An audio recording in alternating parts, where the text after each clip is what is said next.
आ जाओ। हाँ, तो मैंने कहा कि आउटगोइंग पार्टनर अगर जा रहा है और उसकी फाइनल सेटलमेंट पे आपने उसको पैसा नहीं दिया तो उसके पास दो ऑप्शन है ना।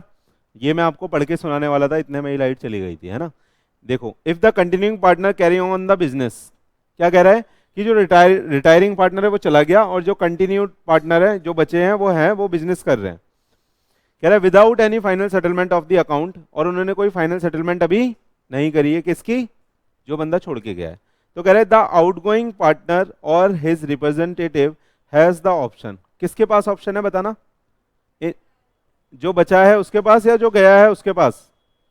तो जो गया है उसकी डिस्क्रिप्शन पे है ये चीज, समझ में आ रहा है क्या। या तो वो शेयर ऑफ प्रॉफिट ले ले अपना, जो उसके जाने के बाद कमाया उन्होंने, या वो अपना जो उसकी टोटल अमाउंट ड्यू हुई थी उस पे 6% पर एनम के हिसाब से कैलकुलेट करके ले ले। तो बताओ आप कौन सा ऑप्ट करोगे, जिसमें पैसा ज्यादा मिलेगा। तो आप दोनों कैलकुलेट कर लोगे और आप बोलोगे कि ये वाला मैं ऑप्ट करूंगा, मेरे पे ऑप्शन है। तुम्हें फाइनल सेटलमेंट पे या तो पैसे दे देना चाहिए था। क्लियर है। आइए, समझ में आ रहा है। आइए, but if an option has been given to the surviving and the continuing partner to purchase the interest of the outgoing partners, and the option only exercise, outgoing partner will not be entitled to any further share of profit। क्या बोला, बोलो क्या बोला इस बार, बोलो बोलो क्या बोला इस बार। इस बार बोलता है कि अगर उज्जवल जा रहा है और उज्जवल ने ये बोल दिया कि जो मेरा शेयर है ना वो आप दोनों खरीद लो और मेरे को उतना पैसा दे दो, हमने उस दिन उसे इसका शेयर खरीद के पैसा दे दिया, ठीक है। तो इस केस में उसे ऑप्शन, ये वाला बाद वाला ऑप्शन नहीं मिलेगा। क्यों, क्योंकि इसका शेयर हमने खरीद लिया। समझ में आया। देखो दोबारा पढ़ता हूं, कह रहा है but if an option has been given to the surviving और कंटिन्यूइंग पार्टनर, जो बचे हैं पार्टनर उनको क्या दिया गया, एक ऑप्शन दिया गया to purchase the interest of outgoing partner, कि जो जा रहा है उसका इंटरेस्ट हम परचेज कर लें। तो कह रहा है and the option only exercised outgoing partner, और जो ओनली नहीं है बेटा, ये ड्यूली होगा यहाँ पे, and the option duly exercised, और ये जो ऑप्शन है ये हमने एक्सरसाइज भी कर लिया जो हमें ऑप्शन दिया गया। तो कह रहा है outgoing partner will not be entitled to any further share of profit. तो उस केस में जो आउटगोइंग पार्टनर है उसे कोई फर्दर शेयर ऑफ प्रॉफिट नहीं मिलेगा। समझ में आया। हमने कॉन्ट्रैक्ट कर लिया, बेशक इसका फाइनल सेटलमेंट अब भी नहीं करा हमने, लेकिन हमने एक कॉन्ट्रैक्ट कर लिया और कॉन्ट्रैक्ट में ये लिख दिया कि हमने इसका शेयर खरीद लिया, यही म्यूचुअली डिसाइड हुआ था। तो उस केस में इसको फर्दर शेयर ऑफ प्रॉफिट नहीं मिलेगा। क्लियर है। आगे आइए, कह रहा है if on the other hand any partner who agree to act for this option does not in all material respect comply with the term then he would be liable personally. कह रहा है ये जो ऑप्शन था, ये जो option था, अगर इस ऑप्शन में जो बातें तय हुई थी उस पे किसी भी पार्टनर ने ठीक से कंप्लाई नहीं करा तो वो कैसे लाइबल हो जाएगा मेरे दोस्त, पर्सनली। जैसे हमने आपस में म्यूचुअली डिसाइड करा था कि हम भाई तेरा शेयर खरीद लेंगे, हमने ये बात भी कर ली, ऑप्शन एक्सरसाइज भी कर लिया, सब कुछ कर लिया। जब पैसे देने की बारी आई मैंने तो दे दिए, कृष्णा कह रहा मैं नहीं दे रहा। कृष्णा क्या कह रहा है, मैं नहीं दे रहा, मैंने खरीद लिया मगर मैं पैसे नहीं दे रहा तेरा, ऑप्शन एक्सरसाइज कर लिया। तो इस केस में कौन लाइबल होगा, कृष्णा पर्सनली लाइबल हो जाएगा। समझ में आया। बोलो, चलें आगे। आइए, ये तो थे बेटा क्या, राइट किसके, आउटगोइंग यानी रिटायरिंग पार्टनर के, है ना। अब देख लो इसकी लाइबिलिटी क्या है। लाइबिलिटी ऑफ आउटगोइंग पार्टनर, कह रहा है such partner continue to liable for the act of the firm to the third party until the public notice has been given. तो जब तक उसने पब्लिक नोटिस नहीं दिया तब तक के डेट के लिए वो लाइबल होगा, but not liable if any party deal with the firm without knowing the firm was a partner. लेकिन उस पार्टी के खिलाफ, सुनना प्लीज ध्यान से, उस पार्टी के खिलाफ वो पार्टनर लाइबल नहीं होगा जिसने ये समझ के ट्रांजैक्शन करी है कि ये पार्टनर ही नहीं था, बस हम दो ही पार्टनर हैं। क्लियर है? उस पार्टी ने क्या देख के पैसा दिया या क्या देख के ट्रांजैक्शन करी हम दोनों को कि ये दोनों पार्टनर हैं, उसे पता भी नहीं कि ये भी कोई पार्टनर था। ठीक है, तो उसके लिए क्या ये लाइबल होगा? Answer is no. लेकिन कब तक के लिए लाइबल है normally, generally? Till the public notice has been given. सही है? जब तक ये अपने रिटायरमेंट का पब्लिक नोटिस नहीं दे देता उस दिन तक के डेट के लिए रिटायरिंग पार्टनर लाइबल है। और किस बंदे के लिए लाइबल नहीं होगा? जिसने ट्रांजैक्शन ये सोच के करी है, ये समझ के करी है कि ये पार्टनर ही नहीं है, तो उसके लिए लाइबल नहीं होगा। समझ में आया? रिटायरमेंट समझ में आया आपको पूरा? रिटायरमेंट में जो पॉइंट याद रखने वाला है वो कौन सा है? 6% और share of profit attributable to the asset of retiring partner. सही है? चलें आगे। आइए एक्सपल्सन। एक्सपल्सन पढ़ ले क्या मेरे दोस्त? हो जाएगा खत्म। एक्सपल्शन पढ़ के 2 मिनट का ब्रेक, फिर नया चालू करके खत्म। सही है? आइए, एक्सपल्शन छोटा सा है बिल्कुल, लेकिन इंपॉर्टेंट है।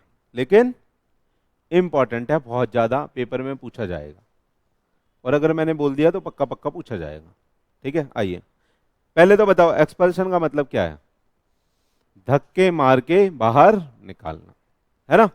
रिटायरमेंट का मतलब क्या है? अपनी मर्जी से इज्जत से बाहर जाना। आइए, एक्सपल्सन सेक्शन 35 में कह रहा है a partner may not be expelled from a firm by a majority of partner except, सुनिएगा, कह रहा है आप किसी को धक्के मार के बाहर नहीं निकाल सकते अपनी मेजॉरिटी से, except it is exercise in the good faith.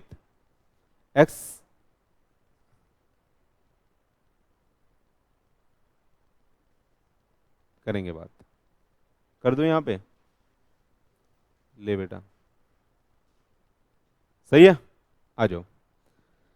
और यार तुमने ना पूरा पढ़ाने के बाद बोलता है ये, कह रहा है a partner may not be expelled from a firm by majority of partner except it exercise in good faith और the power confirmed by the contract between the partners, that mean if the following below condition are satisfy a partner can be expelled from the firm। अगर ये condition, ध्यान से सुनना और ध्यान से इसे याद भी करना है, यहां से पक्का पूछा जाएगा। ठीक है? तो कह रहा है अगर ये कंडीशन, सुनना, ये कंडीशन अगर सेटिस्फाई होगी तभी आप किसी को धक्के मार के बाहर निकाल सकते हो। देख लो पहला, कह रहा है पहली कंडीशन है power of expulsion must be specified in the contract form by the partner. यानी ये बात कहां लिखी हो? डीड में, कि आप किसी पार्टनर को क्या कर सकते हो? एक्सपेल्ड कर सकते हो, किसी पार्टनर का एक्सपेल्सन कर सकते हो। ये बात कहां लिखी होनी चाहिए? आ रहे समझ में? दूसरा कहता है power of expulsion exercise by the majority of partner. एक का मन कर रहा है कि दूसरे को धक्के मार के बाहर निकाल दे, क्या निकाल सकते हैं? Answer is no. कैसे निकालेंगे? बाकी को राजी करो फिर लात मारेंगे। ठीक है भाई? तो अगर कृष्णा और मैं राजी तो हम उज्जवल को बाहर निकाल सकते हैं, अगर उज्जवल और कृष्णा राजी तो सर को बाहर निकाल सकते हैं, अगर मैं और उज्जवल राजी तो मैं कृष्णा को बाहर निकाल सकता हूं। समझ में आ रहा है? आ गया ये। कह रहा है power shall be exercise in good faith. Good faith मतलब फर्म के लिए फेथफुल होना चाहिए। वो वाली जो चीज है वो इसलिए की जा रही है, हम किसी पार्टनर को इसलिए निकाल लें क्योंकि वो गुड फेथ में, वो फर्म के लिए नहीं सोच रहा, वो गलत सोच रहा है। तो हम गुड फेथ में, फर्म के गुड फेथ के लिए इसको बाहर निकाल रहे हैं। समझ में आया? आइए, अब कह रहा है आप कैसे पता लगाओगे कि क्या चीज गुड फेथ में है और क्या चीज गुड फेथ में नहीं? उसके लिए भी बेटा टेस्ट दिया है आपको, तो आप चेक करोगे। कह रहा है that expulsion must be in the interest of partnership. Good faith check हो रहा है, ध्यान से समझ लेना, ये सारी चीजें आपको पेपर में लिखनी पड़ेगी, और ये बिल्कुल की पॉइंट, छोटे छोटे पॉइंट बना के यहाँ लिखे हैं, बुक में थोड़ा बड़ा होगा ये। कह रहा है the expulsion must be in the interest of, partnership के इंटरेस्ट में होना चाहिए। That the partner to be expelled serve with a notice, उसको एक नोटिस दिया होना चाहिए, और that he given an opportunity of being heard, यानी हमने उसे अपॉर्चुनिटी ऑफ बीइंग हर्ड दी होनी चाहिए। अपॉर्चुनिटी ऑफ बीइंग हर्ड मतलब यानी उसे हमने बोलने का मौका दिया है कि भैया आप बोलो, हम आपको सुनेंगे, है ना, आप अपना पक्ष रख दो। अगर ये तीनों चीजें आपने करी है किसी को धक्के मार के बाहर निकालते वक्त, तो हम ये मान लेंगे कि ये गुड फेथ में किया गया है। गुड फेथ को करने के लिए क्या क्या तीन तीन चीजें करनी है? पहला, इन द इंटरेस्ट ऑफ पार्टनरशिप होना चाहिए। दूसरा, उसे एक नोटिस देना चाहिए कि हम आपको धक्के मार के बाहर निकाल रहे हैं। तीसरा, उसे अपॉर्चुनिटी ऑफ बीइंग हर्ड देनी है। ठीक है, ये तीन चीज अगर की हुई है आपने किसी को एक्सपेल्ड करते वक्त, तो ये बोला जाएगा कि आपने उसे गुड फेथ के लिए बाहर निकाला है। और क्या सिर्फ गुड फेथ से बाहर निकल जाएगा वो? ऊपर आ जाओ। क्या सिर्फ गुड फेथ से बाहर निकल जाएगा? गुड फेथ के साथ साथ मेजॉरिटी ऑफ पार्टनर की कंसेंट लगेगी और कॉन्ट्रैक्ट में लिखा होना भी चाहिए। समझ में आया? नीचे से ऊपर आ गए, ऊपर से नीचे आ गए। अब मेरे को बताओ, किसी पार्टनर को अगर एक्सपेल करना है तो कैसे करोगे? ये पेपर में पूछा जाएगा, expulsion of partner, please explain. कैसे करोगे? सबसे पहले आप ये लिखोगे कि एक पार्टनर को एक्सपेल्ड नहीं कर सकते अनलेस, देखो ये लाइन कहां से शुरू हुई है, a partner may not be expelled from a firm by majority of partner except it is exercise in the good faith, पहली लाइन। दूसरा, पावर कन्फर्ड होनी चाहिए by the contract between the partner, यानी डीड में लिखा होना चाहिए। सीधा ये नहीं लिखोगे कि डीड में लिखा होना चाहिए, ऐसे लिखोगे, power conferred bye contract between दी पार्टनर्स, है ना। और ये लिख दोगे, फिर ये अगर कंडीशन सेटिस्फाई होगी तो एक्सपेल्ड कर सकते हैं। कंडीशन पहली, कॉन्ट्रैक्ट में लिखा होना चाहिए मेजॉरिटी, एक्सपेल्शन जो एक्सरसाइज हो रहा है वो मेजॉरिटी ऑफ पार्टनर्स एक्सरसाइज हो रहा है, वो पावर एक्सरसाइज करी जा रही है गुड फेथ में। फिर गुड फेथ का जो टेस्ट है वो लिखोगे। कैसे गुड फेथ टेस्ट होगा बताओ? पहला, इन द इंटरेस्ट ऑफ पार्टनरशिप होना चाहिए। दूसरा, public notice, sorry public notice नहीं, एक्सपल्सन का नोटिस उसे सर्व करना चाहिए कि हम आपको एक्सपेल्ड कर रहे हैं। और लास्ट, और सबसे इंपॉर्टेंट है ये लास्ट वाला, उसको हम अपॉर्चुनिटी ऑफ बीइंग हर्ड भी देंगे। सुनना, अगर हमने किसी पार्टनर को एक्सपेल्ड कर दिया otherwise than the method provided in this section, तो क्या होगा? हमें मेथड दिया ना, ऐसे आप किसी को एक्सपेल्ड कर सकते हो, तो ये मेथड अगर हमने फॉलो नहीं करा तो उस एक्सपेल्सन को हम मानेंगे वॉइड। वो जो एक्सपेल्सन होगा वो कैसा माना जाएगा? वॉइड। और ऐसा माना जाएगा कि वो एक्सपेल्सन हुआ ही नहीं। क्लियर है? आइए, कह रहा है note, if a partner is otherwise expelled and the expulsion is null and void, that is invalid expulsion of a partner does not put an end to the partnership, although the expelled partner may reinstated in partnership, however he shall not be entitled to claim any damage from the other partner। सही है? हालांकि वो damage नहीं मांग सकता, लेकिन उसका जो इंटेंट है वो वैसा ही रहेगा, वो एज इट इज पार्टनर कहलाएगा। समझ में आया?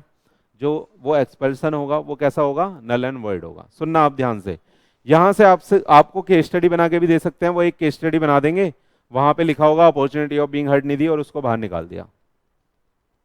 सिंपल है, एक्सपेल्शन कर दिया, अपॉर्चुनिटी ऑफ बीइंग हर्ड नहीं दी। क्या ये एक्सपेल्शन वैलिड है एज पर दी इंडियन पार्टनरशिप एक्ट 1932? तो फिर वहां पे कैसे लिखोगे? पहले पूरा एक्ट एक्सप्लेन करोगे कि एज पर सेक्शन 33, है ना बेटा, 33, एक पार्टनर को हम नहीं निकाल सकते एक्सेप्ट कि वो गुड फेथ में हुआ हो, कॉन्ट्रैक्ट में लिखा हो, और ये मेथड है। ठीक है? फिर उसमें केस लिखोगे कि इस केस में ऐसा ऐसा हुआ, फिर नीचे लिखोगे कि उसका जो एक्सपेल्सन है उसमें अपॉर्चुनिटी ऑफ बीइंग हर्ड नहीं दी गई जो कि देनी थी as per the this section, और फिर उसके बाद कंक्लूजन लिख दोगे कि वो इनवैलिड एक्सपेल्शन है। समझ में आ रहा है? बोलो बोलो, आ जाओ। बस ये तीन छोटे छोटे से पॉइंट, ये तो खुद भी पढ़ सकते हो, मैं बस लाइनें पढ़वा देता हूं, इजी है। इंसॉल्वेंसी ऑफ पार्टनर का मतलब क्या है? कोई एक पार्टनर इंसॉल्वेंट हो गया, क्या होगा फिर? देखो, कह रहा है on being adjudicated insolvent cease to be a partner, वो तुरंत पार्टनरशिप से खत्म हो जाएगा, वो पार्टनर नहीं माना जाएगा। Whether the firm is thereby dissolve और not, his estate cease to be liable for any act of the firm done after the date of order। समझ में आया? जैसे ही वो, सुनिएगा, जैसे ही वो इंसॉल्वेंट हुआ, तो इंसॉल्वेंट हमने कॉन्ट्रैक्ट एक्ट में भी पढ़ा है, वो कैसा बंदा होता है इंसॉल्वेंट? इंसॉल्वेंट को इनकम्पिटेंट बोलेंगे। कंपिटेंसी पढ़ा था आपने, कंपिटेंसी ऑफ पार्टी में पढ़ा था, कुछ पर्सन डिस्क्वालिफाइड बाय लॉ पढ़ा था? नहीं सर, कुछ नहीं पढ़ा था सर, बस आप पढ़ते हो, आप ही पढ़ते रहो, आप ही पेपर दो। तो वो बेटा डिस्चार्ज हो जाएगा। सुनना, उसमें भी हमने बताया था कि वो कॉन्ट्रैक्ट नहीं कर सकता, तो जैसे इंसॉल्वेंट होगा वो सीज टू बी पार्टनर हो जाएगा। सीज टू बी पार्टनर का मतलब अब वो पार्टनर नहीं रहा, सही है? उसकी कोई भी जो स्टेट है, जो भी उसकी एसेट है, वो लाइबल नहीं होगी। अब समझ में आ रहा है? उसके ऑर्डर के आने के बाद। एडजुडिकेटेड इंसॉल्वेंट का मतलब होता है कि ऑर्डर आ गया है, कोर्ट का ऑर्डर आ गया है और अब उसे इंसॉल्वेंट घोषित कर दिया है। उसका दिवालिया निकलने के बाद हम उसे पार्टनर नहीं मानेंगे और उसकी कोई भी एसेट लाइबल नहीं होगी। समझ में आया? आ गया ये डेथ ऑफ पार्टनर, ये तो आपको बहुत अच्छे से आता है, इसमें कुछ है ही नहीं। कह रहा है if the firm not dissolve on the death, the estate of disease partner is not liable for the act of the firm after his death. तो उसकी डेथ के बाद जो भी एक्ट हुआ होगा उसके लिए उसकी एसेट लाइबल नहीं होगी। उसकी एसेट लाइबल कब तक के लिए होगी? जब तक वो जिंदा होगा। तो कह रहा है if the partnership agreement is silent, the death of even a single partner result in the dissolution which may be expressly avoided. क्या बात है ये बताना, क्या बात है ये बताना।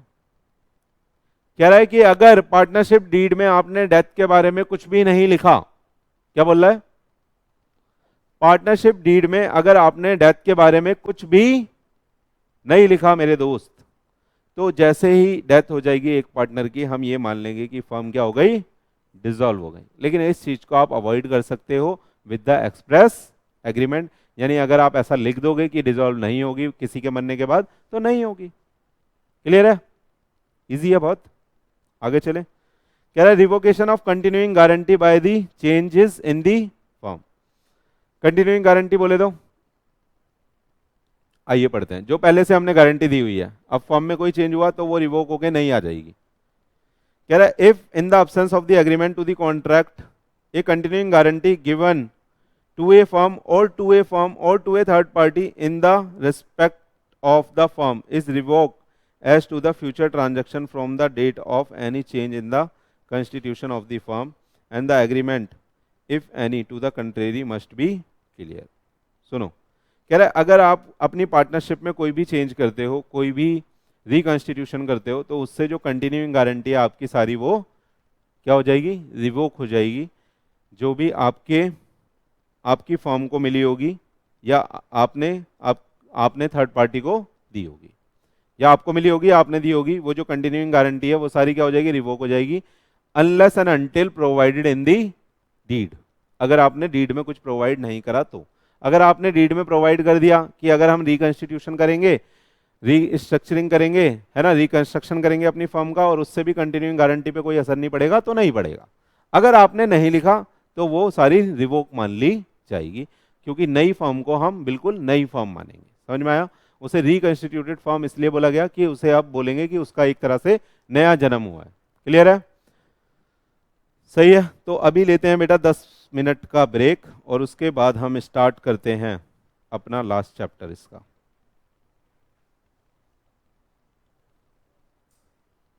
सही है? सुनिएगा दोस्तों, अभी हमने जो चैप्टर खत्म करा था उसमें हमने राइट एंड ड्यूटीज पढ़ ली, अलग अलग एंगल से अलग अलग टाइम पे। रिकंस्टिट्यूशन ऑफ फर्म पढ़ लिया, एडमिशन के टाइम पे क्या होगा, डेथ के टाइम पे क्या होगा, रिटायरमेंट के टाइम पे क्या होगा, और धक्के माल के बाहर निकालने के टाइम पे क्या होगा, और कैसे कैसे हम किसी को एक्सपेल कर सकते हैं, ये देख लिया। और मैंने बोला कि expulsion is very much important for your examination, है ना। तो जब भी रिवाइज करेंगे उसको एक स्पेशल तवज्जो देकर रिवाइज करिएगा, तो आपका पेपर अच्छा हो जाएगा। आइए अब हम पढ़ रहे हैं बेटा registration and dissolution of the firm. आपको ऐसा नहीं लगता कि सर पहले रजिस्ट्रेशन पढ़ाना चाहिए था पहली यूनिट में और लास्ट यूनिट में डिसोल्यूशन पढ़ाना चाहिए था? मुझे तो ऐसा लगता है कि सबसे पहले रजिस्ट्रेशन पढ़ाना चाहिए था और फिर लास्ट यूनिट में डिसोल्यूशन पढ़ाना चाहिए था, लेकिन यहाँ पे एक साथ दे दिया रजिस्ट्रेशन एंड डिसोल्यूशन, है ना। तो वहाँ पे सिखाएंगे कि रजिस्ट्रेशन करना मैंडेटरी है या नहीं है, करेंगे तो क्या होगा, कब कर सकते हैं, ऑप्शनल है या नहीं है, ठीक है, ये सारी बातें यहाँ पे होने वाली हैं। डन। और डिजोल्यूशन के बारे में भी यही होगा कि जब डिसॉल्व होगा तो क्या क्या राइट अराइज होते हैं, क्या क्या ड्यूटी अराइज होती है। डन।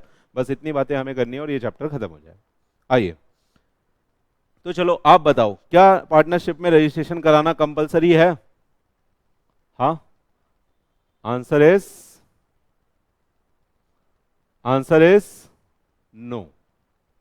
आप बिना रजिस्ट्रेशन कराए भी अपनी पार्टनरशिप को ऑपरेट कर सकते हो, कर सकते हो, बिजनेस कर सकते हो, टैक्स फाइल कर सकते हो, सब कुछ कर सकते हो, रजिस्ट्रेशन करने की कोई जरूरत नहीं है। क्लियर है? क्लियर है? क्योंकि याद करो जब हमने पढ़ा था कि पार्टनरशिप कैसे फॉर्म होती है पहले चैप्टर में, कि पार्टनरशिप का ट्रू टेस्ट वगैरह पढ़ा था, तो वहां पे बस यही पढ़ा था कि 2 या 2 से ज्यादा पर्सन होने चाहिए, म्यूचुअल एजेंसी होनी चाहिए, प्रॉफिट मोटिव होना चाहिए, कोई बिजनेस होना चाहिए, उसे हम क्या बोल देंगे? पार्टनरशिप बोल देंगे। याद है? आइए, कह रहा registration means getting the partnership register with the registrar of the firm under MCA. It is optional to register the firm. अभी जब मैं आपको अगला एक्ट पढ़ाऊंगा जिसका नाम है LLP, क्या नाम है जिसका? LLP, यानी लिमिटेड लाइबिलिटी पार्टनरशिप, वहां पे मैं बताऊंगा कि रजिस्ट्रेशन कराना कंपलसरी है, ठीक है। लेकिन अनलिमिटेड वाली जो नॉर्मल पार्टनरशिप है, पार्टनरशिप एक्ट 1932 के हिसाब से रजिस्ट्रेशन ऑप्शनल है, मैंडेटरी नहीं है। लेकिन उसके कुछ फायदे और नुकसान है बेटा। रजिस्टर ना कराने के कुछ नुकसान है और रजिस्टर कराने के कुछ फायदे हैं, अभी पढ़ेंगे, वो भी आपके एग्जाम में आ सकता है। कह रहा है मोड ऑफ इफेक्टिंग रजिस्ट्रेशन, क्या है इफेक्टिंग रजिस्ट्रेशन कराने का तरीका? क्या है इफेक्टिंग रजिस्ट्रेशन कराने का तरीका? क्या बात है, मेरी क्लास ने 2 दोस्तों को मिला दिया आज। आ जाओ। रजिस्ट्रेशन ऑफ द फॉर्म में B affect at any time. कह रहा है आप सुनना ध्यान से, मैंने आपको जब कंपनी पढ़ाया था तो मैंने बताया था एक कंपनी को कैसे बनाते हैं। सबसे शुरू में कोई प्रमोटर होगा जो आइडिया ब्रिंग करेगा, हम उसके इनकॉर्पोरेशन डॉक्यूमेंट इकट्ठे करेंगे, उसमें कुछ डिक्लेरेशन लेंगे और फाइल करेंगे आरओसी को, है ना। तो कंपनी का जन्म कैसे होता है? एक तरह से उसके इनकॉर्पोरेशन से, रजिस्ट्रेशन से। लेकिन क्या पार्टनरशिप का जन्म भी ऐसे ही होता है? Answer is no. पार्टनरशिप का जन्म कैसे होता है? उसकी डीड से, एग्रीमेंट से, या तो ओरल एग्रीमेंट हो सकता है या रिटर्न। समझ में आ रहा है? म्यूचुअल एजेंसी के कंसेप्ट से उसका जन्म होता है। समझ में आ रहा है? तो कह रहा है रजिस्ट्रेशन फर्म का आप कभी भी करा सकते हो, या तो उसके जन्म से पहले या उसके जन्म के बाद। यानी एग्जिस्टिंग है ना पार्टनरशिप, उसका आपको मन कर रहा है कि भैया 2 साल से हम पार्टनरशिप चला रहे हैं, अब हमें इसे रजिस्टर करा लेना चाहिए, तो आज रजिस्टर करा लो। समझ में आ रहा है? अगर आपका मन कर रहा है कि शुरू से ही हम रजिस्टर करा लें, तब भी रजिस्टर करा सकते हो। Getting my point? कभी भी करा सकते हैं। कह रहा है बाय सेंडिंग बाय पोस्ट और delivery to the registrar of the area of registrar office statement in the prescribe form. कुछ प्रेस्क्राइब फॉर्म होंगे, उस फॉर्म में डिटेल भरनी होगी, वहां पे जाना होगा, रजिस्ट्रार के सामने पेश होना होगा, कुछ विटनेस होंगे, वो विटनेस लगा के आपको एक रजिस्ट्रेशन ग्रांट कर देगा। उसके पास एक रजिस्टर ऑफ फर्म होगा, उस रजिस्टर ऑफ फर्म में वो आपकी फर्म का नाम लिख लेंगे और आपको एक नंबर अलॉट कर देंगे जो आपकी फर्म का रजिस्ट्रेशन नंबर होगा। सही है? उससे आपकी फर्म का जो रजिस्ट्रेशन है वो इफेक्ट में आ जाएगा। समझ में आया? कह रहा है it is not essential that the firm should be registered from very beginning. When the partner decided to get the firm registered as per the provision of section 58 of the act, they have to file the statement in the prescribed form of the statement must be accompanied by the prescribed fee। पढ़ा दिया क्या ये सब मैंने? बोलो।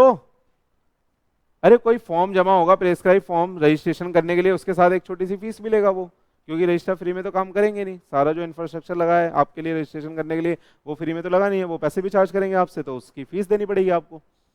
जैसे college में आप लोग रजिस्ट्रेशन कराते हो अपना, आ रहा है या नहीं आ रहा?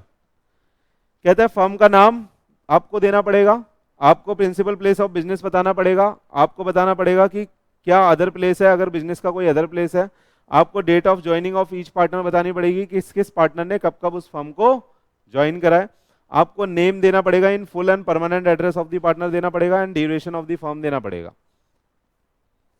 इंशाल्लाह मैडम जाने वाले को सब कुछ ठीक है। मम्मी का फोन था, बाय। कह रहा है द आ जाओ। The aforesaid statement is to be signed by all the partner by their agent specifically authorized in this behalf and each partner so signing it shall also verified in the manner prescribed। कह रहा है जितने भी ये statement होंगे यहाँ पे जो इन सब चीजों से मिलके बनेंगे, यानी एक फॉर्म बनेगा, उस स्टेटमेंट को आपको साइन कराना पड़ेगा सारे पार्टनर से और एजेंट से अगर कोई स्पेसिफिकली आपने ऑथराइज करा है उस काम के लिए तो। डन। और वो आपको क्या करना पड़ेगा, जिस मैनर में प्रेस्क्राइब करा है उस मैनर में देना पड़ेगा। क्लियर है? क्लियर है दोस्तों? सुनना, रजिस्ट्रेशन का ना तरीका इंपॉर्टेंट नहीं है जो मैंने अभी आपको पढ़ाया, इंपॉर्टेंट है कि रजिस्ट्रेशन कराओगे तो क्या फायदे हैं और नहीं कराओगे तो क्या नुकसान है, ये पेपर में पूछा जाएगा। समझ में आया? आइए, कह रहा है कब हम रजिस्ट्रेशन को कंप्लीट मानेंगे। कह रहा है registrar is satisfied that the provision of section 58। अगर रजिस्ट्रार को ऐसा लगेगा सारे पेपर ठीक हैं, सब कुछ, कोई भी फर्जीवाड़ा आपने नहीं करा है, जो भी डॉक्यूमेंट है वो सारे करेक्ट हैं, जो प्लेस है वो सही है, वहां पे वो वेरीफाई कर लेगा अपने ऑफिसर्स को भेज के कि उस प्लेस पे ये बिजनेस कर रहे हैं या नहीं कर रहे, ऑफिस ले रखा है या नहीं ले रखा। अगर वो सेटिस्फाई हो जाएगा तो duly complied with shall record an entry in the statement in the register call the register of firm. क्या ये बता दिया था? क्या ये अभी बता दिया था मैंने कि रजिस्टर ऑफ फर्म में एंट्री कर देगा। And shall file the statement, he shall issue A certificate of registration. वो आपको क्या दे देगा? एक सर्टिफिकेट ऑफ रजिस्ट्रेशन दे देगा। And the registration is deemed to be complete as soon as application in prescribe form with the fee and the necessary detail concerning the particular of partnership is delivered to the registrar and the recording of the entry in the register of the firm in the routine duty of the registrar। कह रहा registration तब complete मान लेंगे जब उसने अपने register में entry कर दी आपके, उसका रजिस्टर है ना कौन सा, रजिस्टर ऑफ फर्म, उसमें वो आपकी फर्म की एंट्री कर देगा तो ये मान लिया जाएगा कि आपकी जो फर्म है वो रजिस्टर हो गई है और वो आपको एक नंबर अलॉट कर देगा। वो नंबर आप कहीं पे दिखा सकते हो कि ये आपका रजिस्ट्रेशन नंबर है। सही है? ये उसकी रूटीन ड्यूटी है, किसकी? रजिस्ट्रार की। क्लियर है? रजिस्ट्रार अपनी रूटीन ड्यूटी करते वक्त ये आपको रजिस्ट्रेशन दे देगा। Where a new partner is introduce the fact to be notified under this section, registrar of firm को बताना पड़ेगा who shall make a record of the notice in the entry relating to the firm. फिर कुछ भी अगर आप change करोगे अपनी फर्म के कॉन्स्टिट्यूशन में, अगर आप बिजनेस चेंज कर रहे हो, आप कोई नया पार्टनर ला रहे हो, आप किसी पार्टनर को रिटायर कर रहे हो, किसी पार्टनर को भगा रहे हो, किसी पार्टनर की डेथ हो रही है, ये सब आपको कहाँ बताना पड़ेगा? बोलो। रजिस्ट्रार ऑफ फर्म को ये सारी बातें आपको बतानी पड़ेगी। आ रहा है? आइए, अब ये है इंपॉर्टेंट जो पेपर में पूछा जाएगा। देखो बिल्कुल 4 पॉइंट है, सटीक पॉइंट है, सेम पूछेगा, सेम लिखना है।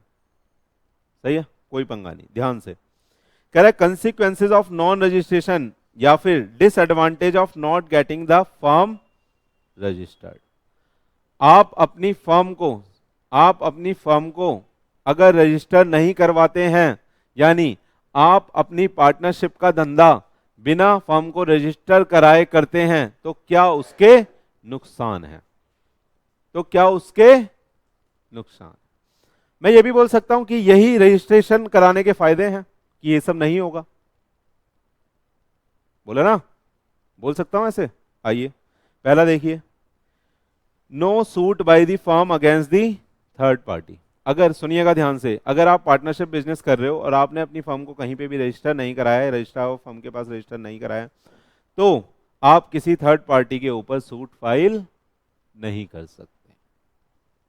पहला नुकसान है। क्या नुकसान लग रहा है ये आपको? डिसएडवांटेज लग रही है?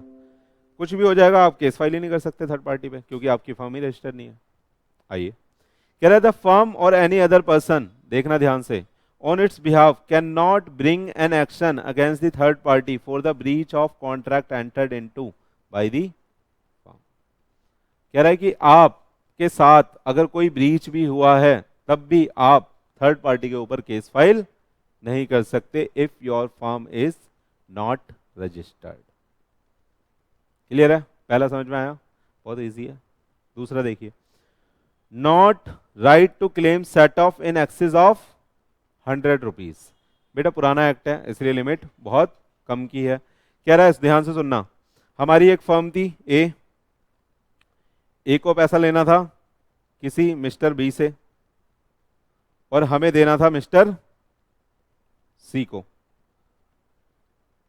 ₹1000 लेने थे और ₹1000 इससे लेके इसको देने थे, तो मैं ये कह सकता हूं कि तू डायरेक्ट इसको दे दे, सेट ऑफ कर दे। मैं ये कह सकता हूं कि मुझसे पैसे ना लेके मैं कह सकता हूं मिस्टर सी तू ना मुझसे पैसे ना ले, मेरे को बी से लेना है, सीधा तू बी से ले ले। तो इसको क्या बोलते हैं बेटा? Set of. मैंने क्या करा? डेटर को क्रेडिटर से सेट ऑफ कर दिया। तो कह रहा है कि अगर आपकी फर्म रजिस्टर नहीं है तो आप ₹100 से ज्यादा का सेट ऑफ नहीं कर सकते। समझ में आया? क्या लिखोगे आप पेपर में? सेम यही लाइन लिखोगे, no right to claim set off in excess of ₹100। सही है। लेकिन ₹100 से अगर कम का सेट ऑफ है, ₹99 का, कर सकते हैं। लेकिन आज की डेट में होगा क्या? इतने की ट्रांजैक्शन हो रही होगी क्या फर्म्स में? लिखी भी नहीं जा रही होगी क्या यार? 10-10 रुपए की ट्रांजैक्शन लिखोगे? समझ में आ रहा है? अगर लेकिन आप लोग अभी फॉर्म खोल दोगे तो क्या पता, लिख लो आप लोग। आ जाओ। थर्ड क्या है? No suit by the partner against the firm और टू द अदर पार्टनर। तीसरा डिसएडवांटेज देखिए, कह रहा है कोई पार्टनर फर्म पे भी सूट फाइल नहीं कर सकता और ना ही किसी दूसरे पार्टनर पे सूट फाइल कर सकते। डिसएडवांटेज ही डिसएडवांटेज है रजिस्ट्रेशन ना करवाने की। समझ में आ रहा है आपको? यानी कोनो फायदा नहीं है बिना रजिस्टर कराए धंधा करने का। आपको कोई लीगल हेल्प ही नहीं मिल पाएगी, आप सूट फाइल ही नहीं कर सकते, केस ही नहीं बनेगा, तो फिर क्या केस जीतोगे? समझ में आ रहा है? आइए, तो कह रहे हैं no suit by the partner against the बोलो यार, अगेंस्ट दी फर्म और दी अदर पार्टनर। आप सूट फाइल नहीं कर सकते फर्म के ऊपर या किसी दूसरे पार्टनर के ऊपर भी, है ना? और देखो फर्म भी सूट फाइल नहीं कर सकती किसी थर्ड पार्टी पे भी। दोनों बातें ये अलग अलग हैं, जोड़ मत देना। क्लियर है? अब देखिए, third party can sue the firm, लेकिन थर्ड पार्टी आप पे सूट फाइल कर सकती है। लास्ट पॉइंट देख लो, लेकिन third party can sue the firm, है ना? मजेदार। आइए, कह रहा है एक्सेप्शन देखिए, exception where the right are not affected due to the non registration of the firm. कह रहा है ये वाला राइट का लेकिन एक एक्सेप्शन है। कह रहा है where the right are not affected due to non registration of the firm. पहला कह रहा है right of the third party to sue the firm and the partner. सुनना ध्यान से, ये सारे राइट अफेक्ट नहीं होते, रजिस्ट्रेशन हो या ना हो ये राइट रहते हैं। जैसे पहला देखो, right of the third party to sue the firm and the partner. Third party partner पे स्यू कर सकती है और फर्म पे भी सू कर सकती है, वेदर यू आर रजिस्टर्ड और नॉट, हमें कोई परवाह नहीं है, क्योंकि हम कौन है? Third party. तो थर्ड पार्टी के राइट को हार्म नहीं कर सकते। समझ में आया? दूसरा देखिए, right of the partner to sue for the dissolution. कह रहा है पार्टनर का जो डिसोल्यूशन का राइट है वो हमेशा रहेगा, चाहे आप रजिस्टर्ड हो चाहे नहीं हो। कहते हैं power of an official assignee. Official assignee कब अपॉइंट होता है? जब हम लिक्विडेट कर रहे होते हैं, है ना? समझ में आ रहा है? जब डिसॉल्व करते हैं तो एक बाहर का बंदा आता है, जब असेट लाइबिलिटी ज्यादा हो जाती है, लाइबिलिटी और असेट कम हो जाती है, तो एक ऑफिशियल असाइनी आता है, वो सब कुछ बेच के सबको उसके हिस्से का पैसा बांटता है। तो ऑफिशियल असाइनी की पावर भी पे कोई इफेक्ट नहीं पड़ेगा। राइट टू स्यू और claim of the set of not exceed ₹100। अगर 100 से कम का सेट ऑफ है तो भी कोई फर्क नहीं पड़ेगा, आप रजिस्टर हो या नहीं हो सेट ऑफ ले सकते हो। समझ में आ रहा है? तो ये नीचे के जो 4 पॉइंट है, ये कहता है कि इन चारों पॉइंटों में कोई फर्क नहीं पड़ता, आप रजिस्टर हो या नहीं हो, ये सारे राइट अवेलेबल हैं। कौन कौन से राइट थे नीचे? थर्ड पार्टी फाइल कर सकती है, दूसरा पार्टनर डिसोल्यूशन मांग सकता है, उसके लिए केस फाइल कर सकता है, ऑफिशियल असाइनी की पावर, और सेट ऑफ ₹100 से कम का। अच्छा, क्या क्या हमारे डिसएडवांटेज हैं फर्म को रजिस्टर ना कराने के? पहला, फर्म किसी थर्ड पार्टी पे सूट फाइल नहीं कर सकती। दूसरा, सेट ऑफ नहीं ले सकते ₹100 से ज्यादा का। तीसरा पार्टनर फर्म पे केस फाइल नहीं कर सकता और ना दूसरे पार्टनर पे केस फाइल कर सकता। और चौथा, थर्ड पार्टी लेकिन हम पे केस फाइल कर सकते हैं। क्लियर है? याद हो जाएगा, लिख दोगे, बुक से पढ़ लोगे। मोस्ट मोस्ट मोस्ट इंपॉर्टेंट है, पूछा जाएगा ये। आइए, अब डिसोल्यूशन पढ़ लो। रजिस्ट्रेशन समझ में आ गया? अगर आपसे ये पूछ ले कि क्या एडवांटेज है रजिस्ट्रेशन कराने की, तो आंसर यही होगा। आंसर क्या होगा? एडवांटेज क्या है? फर्म सूट फाइल कर सकती है, ठीक है, क्लेम कर सकते हैं सेट ऑफ। थर्ड पार्टी ये तो कर ही सकती है ना? तो ये नहीं लिखोगे तो भी चलेगा, ये 3 पॉइंट लिखोगे। घुमा के भी पूछा जा सकता है। ठीक है, समझ में आया आपको? आइए, डिसोल्यूशन का मतलब क्या होता है? ब्रेकअप। ब्रेकअप लिखा है यार यहां पे, देखो, ब्रेकिंग अप।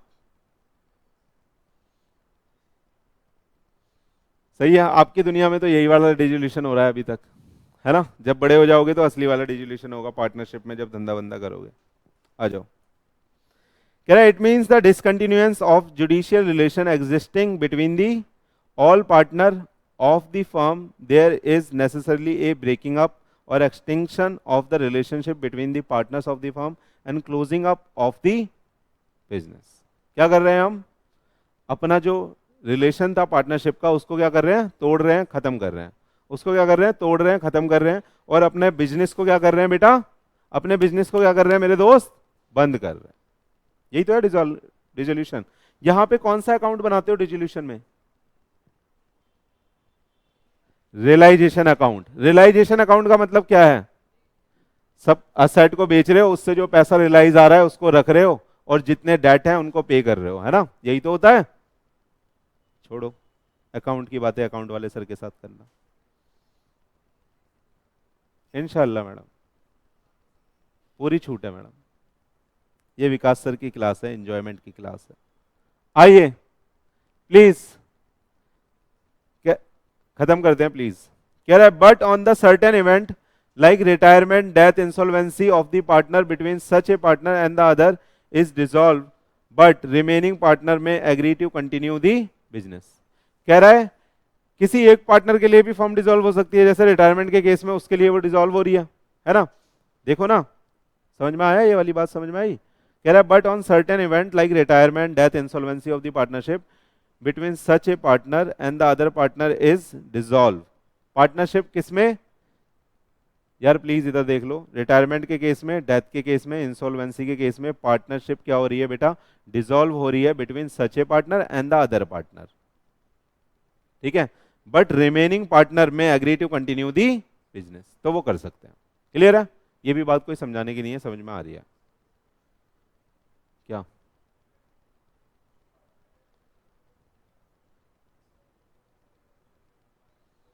उसके पॉइंट ऑफ व्यू से वो डिसोल्यूशन ही है, वो ये कह रहा है, उसके पॉइंट जो जा रहा है उसके पॉइंट ऑफ व्यू से।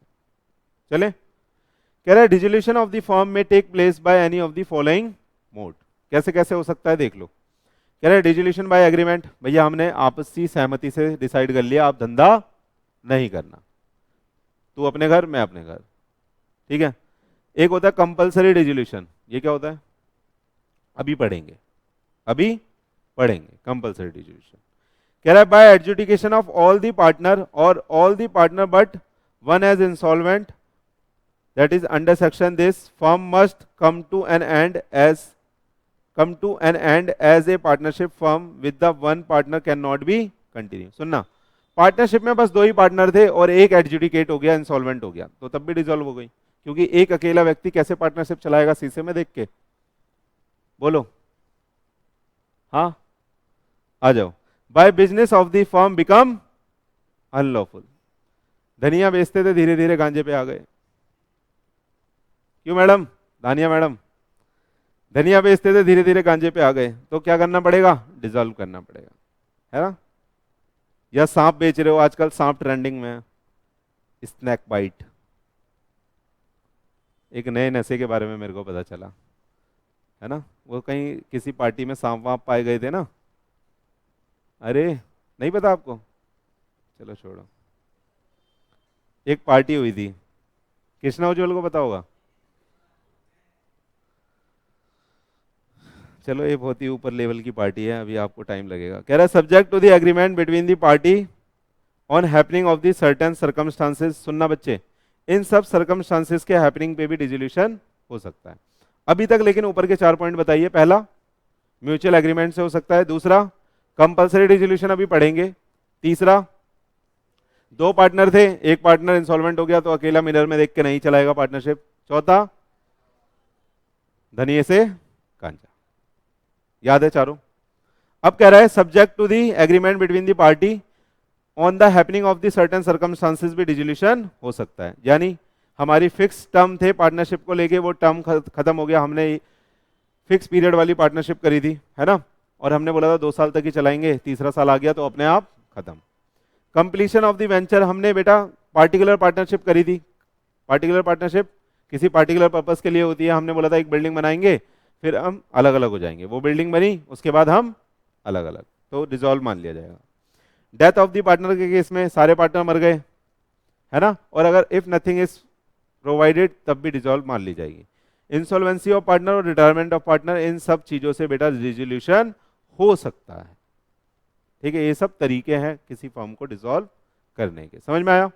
आइए, partnership at will by the partner giving the notice of his intention to dissolve the firm will dissolve date mention in the notice. कह रहा है अगर पार्टनरशिप एट विल है और पार्टनर नोटिस देके dissolve कर रहा है तो डिसोल्यूशन की डेट उस दिन को माना जाएगा जो डेट मेंशन होगी नोटिस में, कि हमने नोटिस में लिख दिया कि 30 सितंबर के बाद अब हम एक साथ काम नहीं करेंगे तो नहीं करेंगे। क्लियर है? तो 30 September is the effective date of the dissolution. सही है, ध्यान से सुनना आप, इफेक्टिव डेट का बहुत बड़ा रोल है। आप बताओ क्यों? उस दिन तक का सेटलमेंट होगा ना मेरे भाई, ठीक है, इसलिए बहुत बड़ा रोल है। कह रहा है इफ नो डेट मेंशन, अगर कोई डेट ही मेंशन नहीं करी हमने कि डिसोल्यूशन कब माना जाएगा, तो date of communication of dissolution मान लिया जाएगा। यानी जिस लेटर के थ्रू, जिस कम्युनिकेशन डिवाइस के थ्रू आप कम्युनिकेशन ऑफ डिसोल्यूशन कर रहे होगे, तो उस दिन उसे का डिसोल्यूशन का डेट इफेक्टिव मान लिया जाएगा। समझ में आया? बोलो बोलो बोलो बोलो, पढ़े आगे। सुनिए बेटा, कंपलसरी डिसोल्यूशन में जरा सेक्शन देख, कुछ हमसे हो गई ये भारी मिस्टेक। देखिए, अरे इधर आ जाओ, ये जो पॉइंट है ना, ये पॉइंट नहीं है, इस पॉइंट के नीचे ये दोनों पॉइंट है, इसे ही कंपलसरी डिसोल्यूशन बोलते हैं। समझ में आया? कंपलसरी डिसोल्यूशन का मतलब है 2 पॉइंट। नंबर 1, 2 पार्टनर थे, एक एडजुडिकेट इंसॉल्वेंट हो गया तो कंपलसरी डिसॉल्व हो जाएगी, ठीक है, और दूसरा क्या है? Unlawful act. समझ में आया? बोलो, 41 में ही लिखा हुआ है ये दोनों बातें, तो उससे कंपलसरी डिसोल्यूशन मान लेंगे। और वॉलंटरली डिसोल्यूशन का मतलब है कि एग्रीमेंट से। क्लियर है? ये करेक्ट कर लेना अपने नोट्स में, ये पॉइंट है और ये इसके 2 सब पॉइंट है। चलें आगे। आइए, मैं भी कहूं ये क्या हो रहा है। आइए, अब सबसे इंपॉर्टेंट है मेरे भाई ये वाला सेक्शन 44,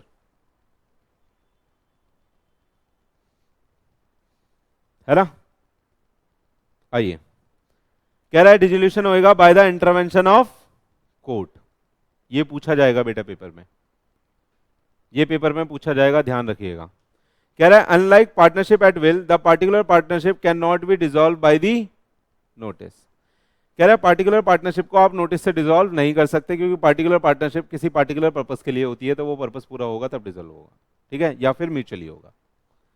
कह रहा है it could be dissolve by the court, या तो कोर्ट से डिसॉल्व होगा, in a suit by a partner through the remedy of the dissolution by the suit is available, या फिर कोर्ट से होगा अगर कोर्ट ने एज ए रेमेडी ये दिया हो कि डिसॉल्व कर दो फर्म को। एक पार्टी ने केस कर दिया दूसरी पार्टी पे कि कुछ पंगा चल रहा है, ये पैसे नहीं देता ठीक से, या ये है या वो है, और कोर्ट को ऐसा लगता है कि भैया डिसॉल्व करने के अलावा और कोई चारा नहीं है, और कोर्ट ने ये ऑर्डर दे दिया कि डिसॉल्व कर दो, तो डिसॉल्व हो सकती है। सही है? कह रहा है देखो ध्यान से, अब कह रहा है इन case of all kind of partnership it is of practical importance in case of the partnership for a fix period A partner becoming of unsound mind. ठीक है, तो पार्टनरशिप डिसॉल्व हो सकती है, आप केस फाइल करोगे तो। कह रहा है permanent incapacity of the partner to perform his duty, misconduct of the partner affecting the business, wilful persistent breach of the agreement by the partner. Partner को बार बार बोल रहे हैं लेकिन बार बार ब्रीच कर रहा है, बार बार बोल रहे हैं भाई सामान खरीद के ले आ, ये डेट आ रही है, या ये कुछ काम आ रहा है, या इस दिन तेरे को ये प्रोजेक्ट देना है, जानबूझ के काम नहीं कर रहा। परसिस्टेंट ब्रीच का मतलब होता है लगातार कोई पार्टनर काम नहीं कर रहा, है ना। Transfer or sale of whole interest of the partner, हम पूरे का पूरा इंटरेस्ट किसी और ग्रुप को, किसी और बंदों को ट्रांसफर कर रहे हैं। Impossibility of the business being carry down on loss, कह रहा है इम्पॉसिबल हो गया बिजनेस करना क्योंकि बिजनेस हमेशा लॉस में हो रहा है। And the court being satisfy on the other equitable ground that the firm should be dissolve, like deadlock हो गया। डेडलॉक मतलब समझते हो, लॉकडाउन की तरह किसी फैक्ट्री में ताला लग जाता है, फार्मर ने स्ट्राइक कर दी कि इस एरिया में हम तुम्हें काम नहीं करने देंगे, एक बार टाटा स्टील के साथ ऐसा हुआ था। कह रहा है in the factory or where the partner are not taking the term between them, और जो पार्टनर है वो टर्म के अकॉर्डिंग काम नहीं कर रहे हैं, तो इन सब केसेस में डिसोल्यूशन का आप केस फाइल कर सकते हो और जो कोर्ट है आपको ग्रांट कर देगा कि डिसोल्यूशन करना चाहिए। समझ में आया? बोलो, इतना समझ में आया? ये आपको रटना है बेटा, ये वाला पॉइंट आपको रटना है, ये इंपॉर्टेंट है। समझ में आया? चलें, बोलो बोलो, चलें आगे, आइए। कह रहा है सर कंसिक्वेंसेस क्या है डिसोल्यूशन के? फर्म बंद हो जाएगी, जो लायबिलिटी है वो चुकानी पड़ेगी, किस दिन तक लायबिलिटी रहेगी ये देख लेते हैं, बात खत्म हो गई। यही तो होगा, सब अपना अपना हिस्सा लेके घर चले जाएंगे, और अगर कुछ लायबिलिटी आप पे नहीं कर पा रहे तो घर से ला के देंगे, क्योंकि अनलिमिटेड लायबिलिटी है। यही तो होगा, बोलो ना, सिंपल है, आ जाओ। कह रहा है continuing liability until public notice. Public notice के लिए जिस दिन तक आपने पब्लिक नोटिस नहीं दिया है उस दिन तक के लिए आप कंटिन्यू लाइबल रहोगे। कह रहा है in spite of the dissolution of the firm partner continue to be liable for any act done by any of them which would have been an act of the firm it done before the dissolution until the public notice given of the dissolution. यानी जब तक आपने dissolution का public notice नहीं दिया तब तक आप उस पार्टनरशिप के काम के लिए लाइबल रहोगे, सारे के सारे पार्टनर। कह रहा है even where the notice of dissolution has not been given there will no liability for the subsequent act of the other partner in case of state of disease partner and insolvent partner or dormant partner. सुनना, कह रहा है चाहे public notice नहीं दिया, चाहे public notice नहीं दिया, फिर भी इन लोगों की जो असेट है, इन तीन लोगों की जो असेट है वो पब्लिक नोटिस नहीं दिया तब भी लाइबल नहीं होगी सब्सीक्वेंट एक्ट के लिए। डेथ में बात करी थी ना कि, सुनना, डेथ में हमने बात करी थी कि अगर बंदे की डेथ हो गई तो डेथ के बाद के लिए वो लाइबल नहीं होगा, तो ये नहीं होगा। समझ में आया? फिर हमने बात करी इंसॉल्वेंट बंदा लाइबल नहीं होगा, इंसॉल्वेंट होते ही वो सीज टू बी पार्टनर हो जाएगा तो वो लाइबल नहीं होगा। और फिर एक डोरमेंट पार्टनर, क्योंकि वो डोरमेंट कौन होता है? स्लीपिंग पार्टनर, तो वो एक्टिव पार्टनर है ही नहीं, तो वो भी डिसोल्यूशन के बाद के किसी भी एक्ट के लिए लाइबल नहीं होगा। लेकिन रिटायरमेंट वाला पार्टनर लाइबल हो सकता है। समझ में आ रहा है आपको? समझ में आया? तो रिटायरमेंट वाला पार्टनर कब तक के लिए लाइबल होगा बताओ जरा? Until the public notice is given, यानी पब्लिक नोटिस वाली डेट तक के लिए वो लाइबल होगा। क्लियर है? सुनना, आप right to enforce the winding up, हमने भैया सुनना ध्यान से, हमने डेट तो डिसाइड कर ली कि डिसोल्यूशन इतनी तारीख को हम इफेक्टिव मान लेंगे, लेकिन कुछ कर ही नहीं रहे। वो अपने घर पड़ा है, मैं अपने घर पड़ा हूं, वो अपने घर पड़ा है, डिसोल्यूशन कर ही नहीं रहे। तो आप उसको इन्फोर्स भी करा सकते हो मेरे दोस्त, आप उसको इन्फोर्स भी करा सकते हो। आप केस करके ये बोल सकते हो कि भैया ये डिसोल्यूशन को इफेक्ट में डालो, जो जो एसेट है उसको बेचो, जो हिस्सा जिसका आ रहा है उसको दो और खत्म करो। तो कह रहा है राइट टू इन्फोर्स आ जाता है जब डिसोल्यूशन होता है। कह रहा है any partner or his representative shall have the right against the other.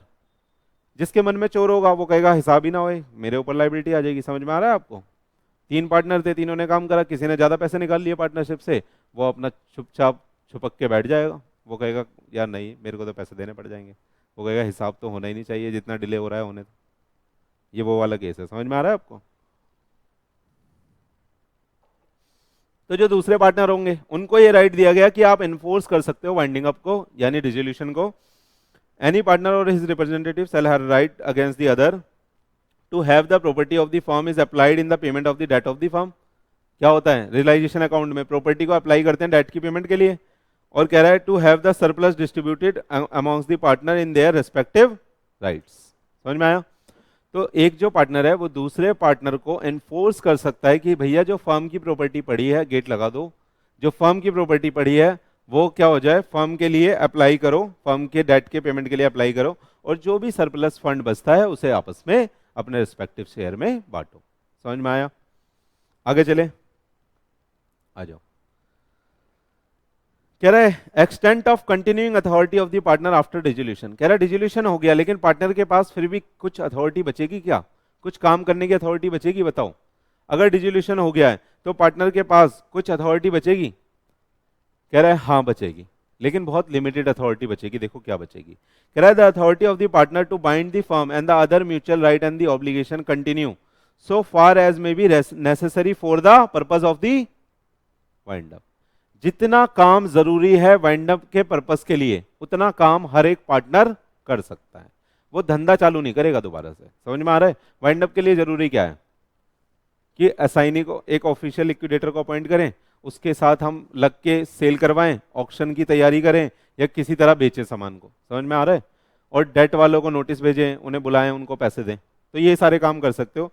कह रहा है the authority of the partner to bind the firm and the other mutual right and the obligation continue to so far as necessary for the binding of the firm and to complete the unfinished transaction pending at the date of the distribution and no other. कह रहा है अगर कोई transaction unfinished बची है, आधा माल चला गया था, आधा देना है, जरूरी है, पड़ा था गोदाउन में, तो वो देना पड़ेगा। समझ में आ रहा है या नहीं आ रहा? नहीं? पक्का? तो कितना कंटिन्यूइंग अथॉरिटी बचती है जब हमारी फर्म डिसॉल्व हो रही होती है? तो 2 पॉइंट है इसके, पहला जितना जरूरी है वाइंडिंग अप के पर्पस के लिए, और दूसरा अनफिनिश ट्रांजैक्शन को फिनिश करने के लिए। क्लियर है? आ गया ये। कह रहा है सेटलमेंट कैसे होगा पार्टनरशिप अकाउंट का?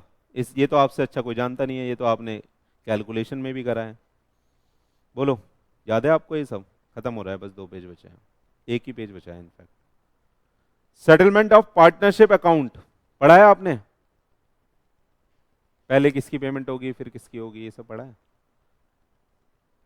आ जाओ देखते हैं, यही सब पढ़ाने वाला हूं मैं। कह रहा है सेटलमेंट ऑफ पार्टनरशिप अकाउंट, कह रहा है rule laid down by section 48 of the Indian Partnership Act subject to the agreement by the partner must be observe. सुनना, सब्जेक्ट टू द कॉन्ट्रैक्ट लिखा है यहाँ पे भी, यानी अगर कॉन्ट्रैक्ट में लिख दिया तरीका तो उस तरीके से पेमेंट होगी, लेकिन अगर कोई तरीका नहीं लिखा तो ये सब यूज होगा। सही है? जो हम पढ़ने जा रहे हैं। गुल्लीन दीदी समझ में आ रहा है? आ जाओ। कह रहे हैं losses including the deficiency of the capital are to be paid first out of the profit. सुन लो ध्यान से, कभी कभी इससे एक न्यूमेरिक आ जाता है कि कैसे कैसे पे करोगे। कह रहे हैं सबसे पहले losses including deficiency of capital are to be paid out of profit then out of capital. सही है? कह रहा है कोई भी अगर लॉस है, कोई भी अगर डेफिशिएंसी है, वो पहले प्रॉफिट से पे ऑफ करोगे, फिर उस कैपिटल पे आओगे, डायरेक्ट कैपिटल पे नहीं आओगे। And lastly by the partner individually in proportion in which they are entitled to share profit. समझ में आया? और बाद में कैपिटल से भी पूरा नहीं हो रहा तो घर से पैसा लाना पड़ेगा। किस रेशो में लाओगे? जिस रेशो में आप प्रॉफिट को शेयर कर रहे। कह रहा है but if the partners by their agreement express any difference intention to the mode in which the losses will have to be borne eventually or the other manner in which the capital or advance will have to be paid to any other partner, such an intention must be given effect to. However, any such agreement cannot affect the right of the creditor of the firm. सुनना, कह रहा है लेकिन अगर कोई agreement expressly लिख दिया कि इस तरीके से हम जब कोई डेफिशिएंसी या लॉस होगा तो इस तरीके से हम बॉर्न करेंगे, या वो सिर्फ एक बंदा बियर करेगा, तो वो इफेक्ट में आ जाएगा। ठीक है? तो वो इफेक्ट में आ जाएगा अगर आपने कुछ एग्रीमेंट में लिखा है तो। अगर कुछ नहीं लिखा तो पहले प्रॉफिट से, फिर कैपिटल से, फिर घर से। घर से किस रेशो में लाओगे? टीएसआर में। ठीक है? और अगर कुछ लिख दिया एग्रीमेंट में तो उस तरीके से। लेकिन इस चीज से सुनना, आपके पेमेंट करने के मोड से किसी क्रेडिटर का राइट कभी भी अफेक्ट नहीं होगा। वो तो अपना पैसा लेगा भाई, वो आप पे पैसा छोड़ के नहीं जाएगा। समझ में आया? समझ में आया? पक्का? आगे चलते हैं। कह रहा है the asset of the firm including any sum contribute by the partner to make up the deficiency of the capital must be applied in the following manner or the order. क्या क्या बोला ये लाइन, इसका मतलब बताइए।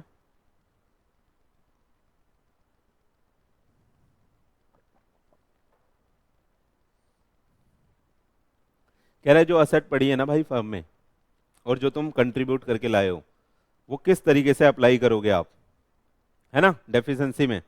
उसका एक mode दिया है, तरीका दिया है, उसका एक सीक्वेंस दिया है। पढ़े? देखो कह रहा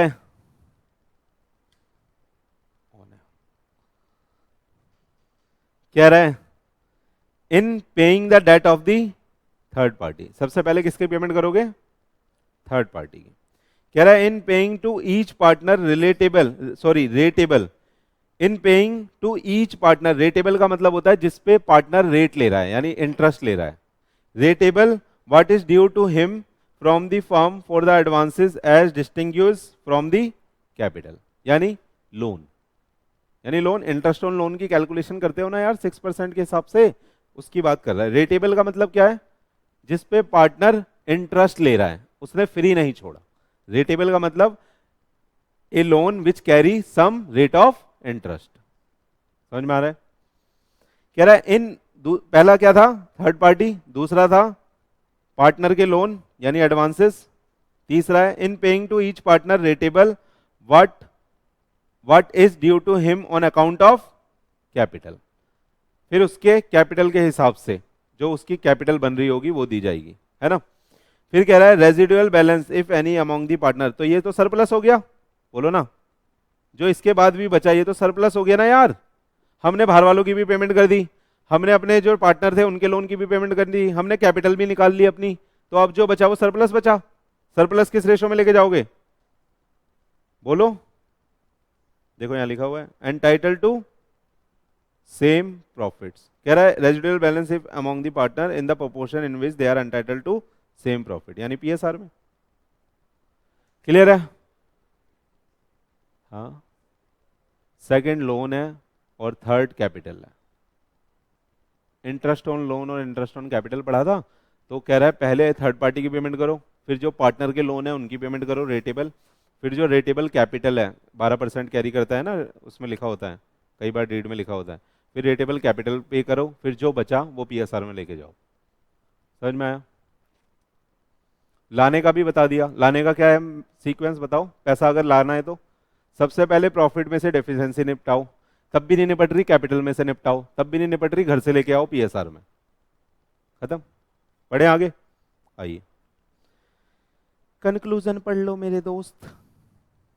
आइए, कह रहा है if the asset of the firm are not sufficient, ध्यान से, to pay off the liability of the firm including the amount due to each partner on account of capital, each partner would individually be liable to contribute toward the loss including deficiency of the capital in the proportion in which they are entitled to share the profit। पढ़ चुके हैं ऊपर? पढ़ चुके हैं ऊपर? बोलो ना, वही तो बात दोबारा लिखी है। कह रहा है अगर लॉस सफिशिएंट नहीं है, मतलब आपके जो प्रॉफिट है, आपके पास जो एसेट है, उससे आप लॉस को मेट आउट नहीं कर पा रहे, तो कैपिटल को भी नहीं कर पा रहे, तो उतना पैसा घर से लाओगे और आपस में बांटोगे। क्लियर है? ये नहीं कि किसी एक की कैपिटल उड़ा दो। आ रहा है या नहीं आ रहा? आ रहा है थोड़ा बहुत? बोलो, आगे चले। आइए, खत्म हो जाएगा अगर आप ऐसे ही साथ में जुड़े रहे। तो देखो अब थोड़ा सा बचा है, बस एक पेज बचा है ना, तो थोड़ा सा पेशेंस और फिर हमारा पार्टनरशिप एक्ट खत्म। डन? आप फिर घर से पढ़ोगे स्टडी मैट से, कुछ समझ में नहीं आएगा मुझसे पूछ लेना। डन? इसके बाद मैं एलएलबी पढ़ाऊंगा अगले हफ्ते, तब तक के लिए आप यही रिवाइज करोगे चारों, ठीक है? आइए ध्यान से सुन लेना आप। कह रहा है where there are the joint debt due from firm and also the separate due from any partners. क्या कह रहा है? अगर कोई जॉइंट डेट है जो ड्यू है फर्म से, यानी फर्म को पार्टनर को पे करना है, जॉइंटली उसने लिया था, फर्म ने जॉइंटली पैसा लिया था, यानी पार्टनर ए पार्टनर बी ने मिलकर पैसा दिया था, या फिर separate debt due from any partners, या फिर किसी पार्टनर ए ने सिंगल दिया था, तो वो सेपरेट डेट हो गया। दो पार्टनर ने मिलकर कोई डेट दिया है तो वो जॉइंट डेट हो गया। समझ में आया? तो क्या होगा? कह रहा है the property of the firm shall be applied in first instance in the payment of the date of the firm, and if there are any surplus then the share of each partner shall be applied to the payment of his separate debt to be paid of him। सुनना, पहले सबसे पहले जो firm की property है वो apply की जाएगी फर्स्ट स्टार्ट में in the date of the firm, यानी जो फर्म के डेट होंगे, ठीक है? बाद में देयर इज एनी सरप्लस, अगर कुछ बचेगा तो हर जो पार्टनर होगा उसके लिए अप्लाई करी जाएगी for the payment of his separate debt of the him, ठीक है? तो कह रहा है फर्स्ट इंस्टेंस में जो फर्म की प्रॉपर्टी है वो अप्लाई किस लिए करोगे?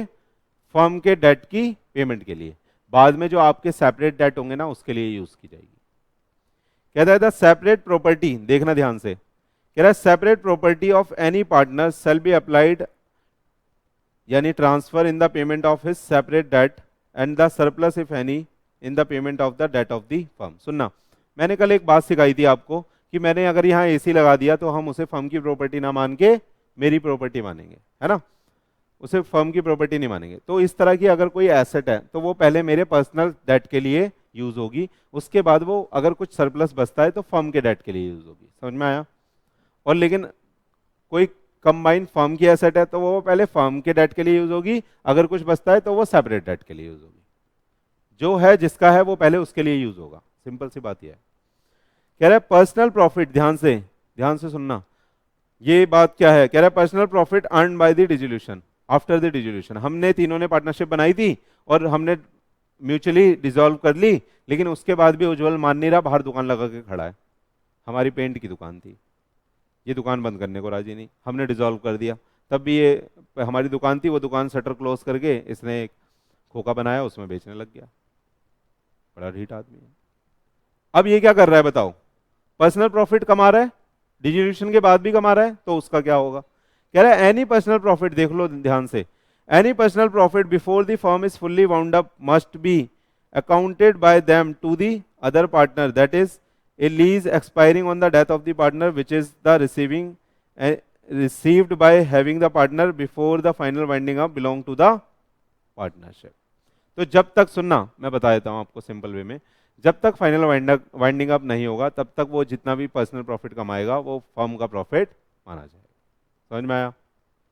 वाउंड अप होने के बाद, हिसाब क्लियर होने के बाद, सबको अपने अपने घर जाने के बाद तब कर सकता है वो काम। समझ में आया? आइए देखो, ये इसका एग्जाम्पल बना के दिया हुआ है। डिसोल्यूशन हो गया, लेकिन 30 दिन बाद वाउंड अप हुआ, मतलब जो सेट बेचनी है और हिस्सा जो बचना है आपस में बांटना है, उसमें 30 दिन लग गए। उसके बीच में हमारे उज्जवल भाई ने प्रॉफिट कमा लिया, पर्सनल प्रॉफिट, खुद खड़ा होकर बेचा इसने सामान और प्रॉफिट कमा लिया। तो ये जो प्रॉफिट है फर्म का प्रॉफिट माना जाएगा। क्लियर है? सही है? पढ़ें, आइए। कह रहे हैं return on premium of partnership pre mature dissolution. ये क्या होता है सर? ये क्या होता है सर? आ जाओ। कह रहा है if any premium has been paid by the partner for the fixed term partnership. सुनना, हमारी फिक्स टर्म की पार्टनरशिप थी। जैसे आपने सुना होगा कुछ लोन होते हैं जिसमें वो टाइम देते हैं कि 10 साल में आपको भरना है, लेकिन आप पहले चुकाना चाहते हो ना, तो वो प्री क्लोजर चार्जेस लेते हैं आपसे। ऐसे ये प्री मेच्योर डिसोल्यूशन है। हमने पार्टनरशिप करी थी फिक्स पीरियड के लिए, 3 साल के लिए, लेकिन आप दोनों को लगा सर इसमें तो फायदा ही नहीं होने वाला, इसमें तो सिर्फ आपका फायदा है, तो सर हम ना इसे 2 साल में ही बंद कर देंगे। तो मैं क्या बोलूंगा? मेरे को प्री मेच्योर प्रीमियम दो। आप 3 साल के लिए कमिट करा था ना यार, तो 3 साल तक धंधा करो, या फिर मेरे को प्री मेच्योर प्रीमियम दो। वो वाली बात चल रही है। पढ़ाओ, आइए। कह रहा है if any premium has been paid by the partner for the fixed term partnership and it is dissolved before the expiry of that term, समझ में आया? Then he is entitled to have some portion of that except when the partnership is dissolved under section 51। 41 होगा यार, यहाँ compulsory dissolution होगा, यहाँ पे check कर लो एक बार।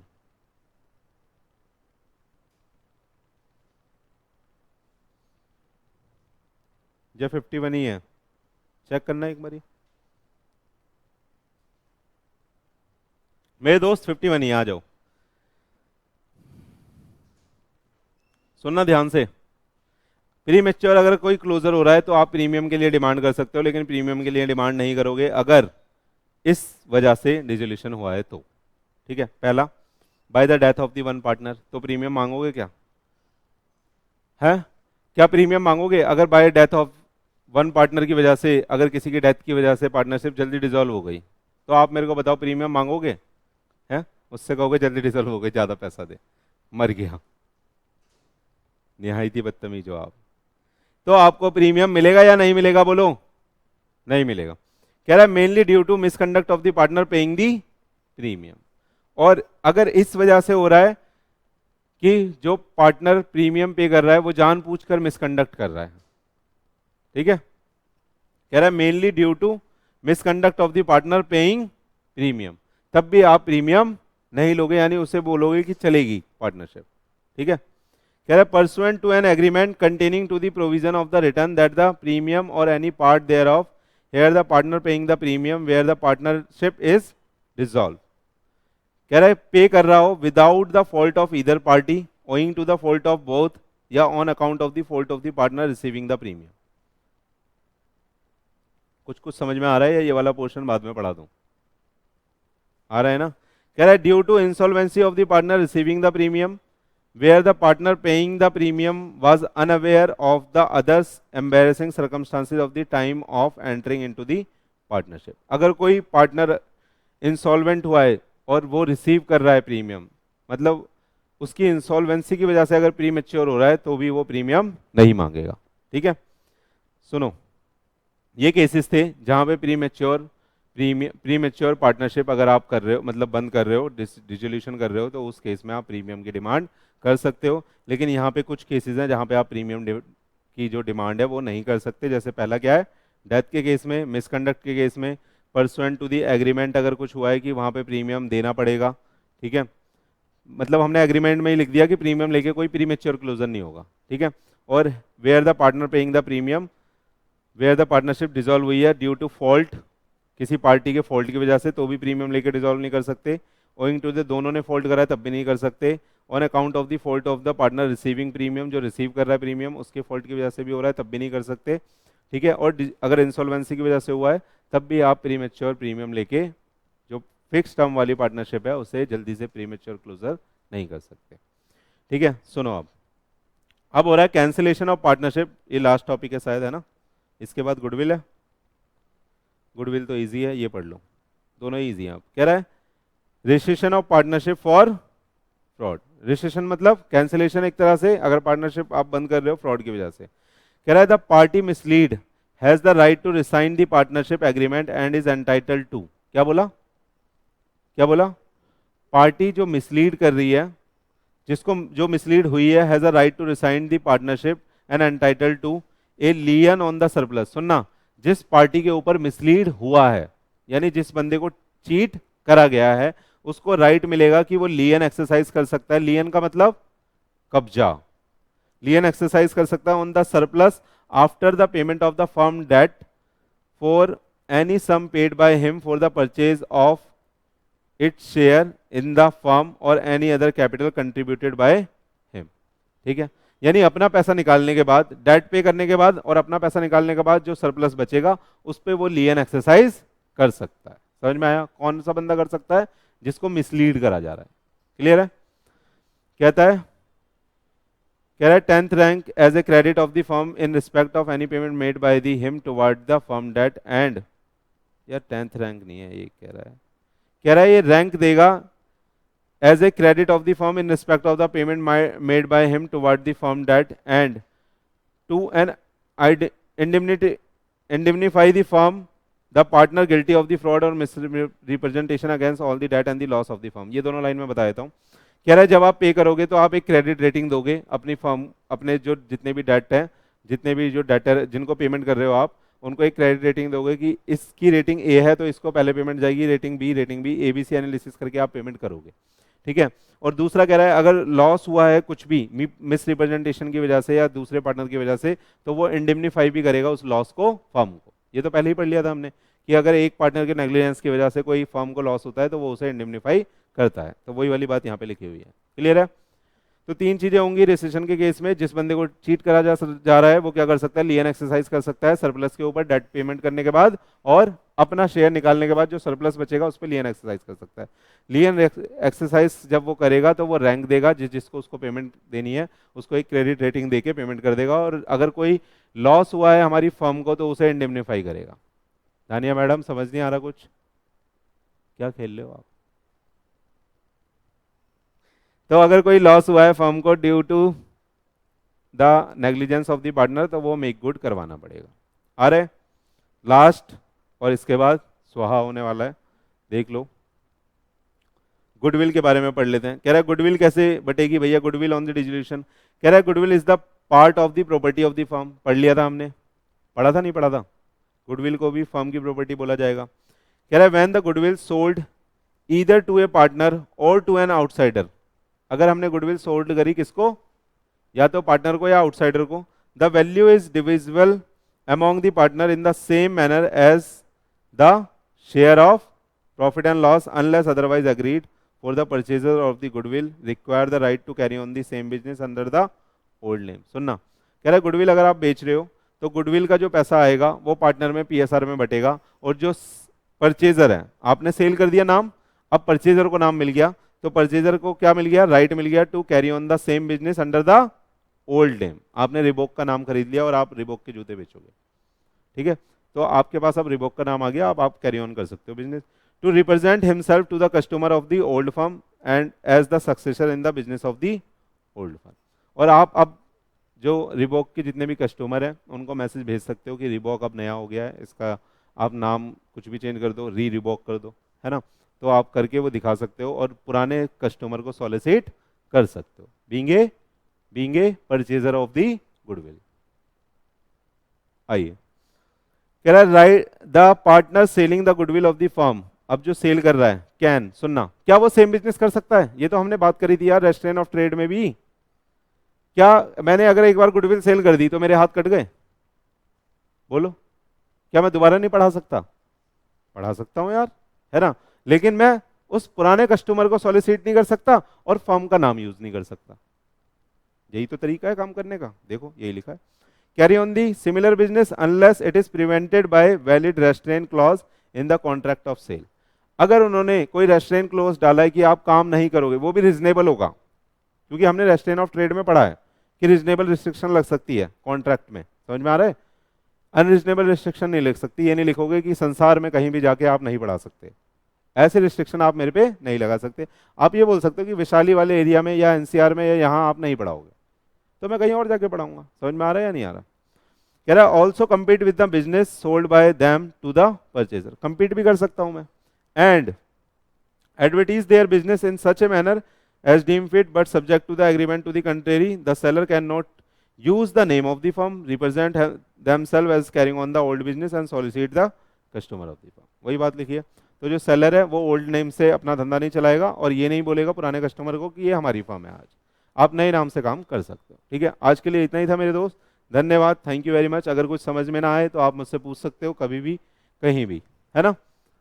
चलो अब हम एक हमारा लास्ट एक्ट रह गया है, उसको भी 2-3 दिन में निपटा देंगे तो हमारा सिलेबस खत्म हो जाएगा। अब आपके कंधों पे सारा भार है, आपके ऊपर आपकी रिस्पॉन्सिबिलिटी आ गई है, तो आपका सुन लीजिए प्लीज, आपका ये कर्तव्य बनता है कि आप अच्छे से पढ़ें और सीए का पेपर ही समझ के दें, ये समझ के ना दें कि छुट्टा मुट्टा 12th क्लास का आप पेपर दे रहे हो, क्योंकि ये एक प्रोफेशनल पेपर है और ये प्रोफेशनलिज्म डिमांड करता है, तो इसलिए आपको उसे उस तरीके से ही पढ़ना पड़ेगा, टाइम लगा के सिटिंग दे के मेहनत करके पढ़ना पड़ेगा, तभी क्वालिफाई हो पाएगा, अदरवाइज बहुत मुश्किल हो जाएगी। ठीक है, थैंक यू मेरे दोस्त।